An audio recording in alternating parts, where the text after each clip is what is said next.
Over the past few years, something interesting has been happening. More and more Gen X couples are quietly leaving the United States. And it's not because they hate America. It's because they're starting to ask different questions about their future. We were asking those same questions, and eventually it led us here to Panama. For our generation, the math is just starting to feel harder. We weathered multiple economic crises and societal upheavals. Change has really been a constant in our lives. And for one thing, it's adaptable. So when we look at the retirement horizon, it's constantly shifting further away, it's looking less secure, we have to find a way to adapt. As a product lead, I've spent my career managing roadmaps and risks. But when Sam and I looked at our retirement roadmap, in the States, the ROI just wasn't there anymore. Between healthcare costs and inflation, it felt like we were running faster and faster just to stay in the same place. Yeah, the numbers didn't look great. I had just gotten past my second bout with cancer. I didn't want to keep working anymore. But our expenses in Raleigh were too high to consider an early retirement, even though we were lucky enough to stash a decent nest egg away. So in true Gen X fashion, we began looking for a workaround. We started searching YouTube for retire abroad options, usually in low-cost countries with good health care that allowed us to bring our dogs.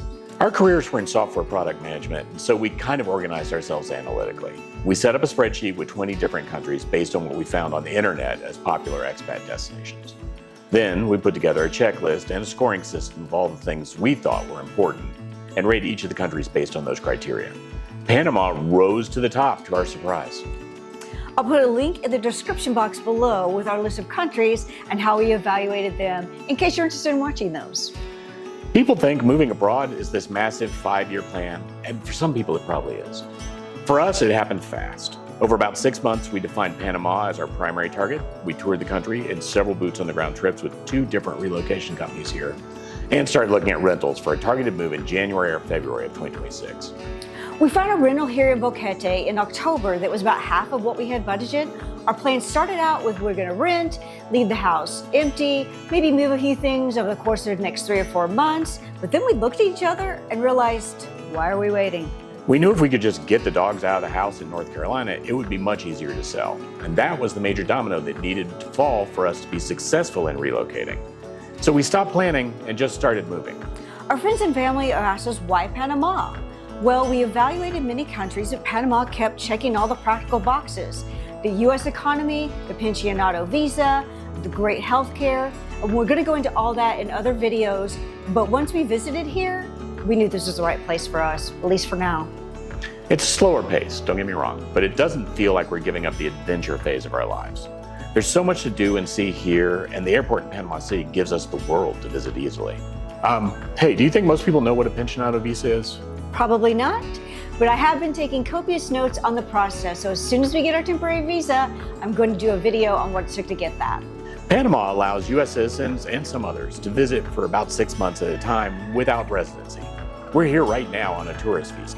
But it's not all tropical drinks and sunsets. There is a major convenience curve.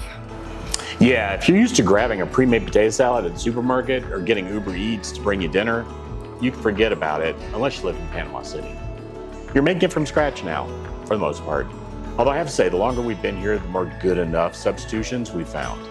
And the mail system. There are mailboxes. Our Amazon orders go to Miami, then they fly them to Panama City, and then somehow they magically get in Boquete, and we go drive downtown Boquete to pick them up at mailbox, etc. There are a number of mail services here. Mailbox, etc. was just a very simple one for us to set up. And don't get me started on the garbage boxes. Every house has one, but if you don't time it right, the local wildlife is going to have a party in your trash before the truck can arrive. It's a different kind of product management. We didn't run away from the U.S. because we were unhappy. We ran toward a life that felt more balanced. Yeah, for instance, we just bought a Suzuki Jimny. You can't even get those in the United States. And it's going to help us really start exploring the mountain roads around here. They're small and narrow. It's a smaller car, but it's a much bigger life. A lot of Gen X couples aren't leaving because they have to. They're leaving because they realize there's another option. This is the Gen X Retirement Path. I'm Sam. And I'm Charlene. If you're curious about what retirement abroad actually looks like for regular people, hit subscribe and follow us along our retirement path.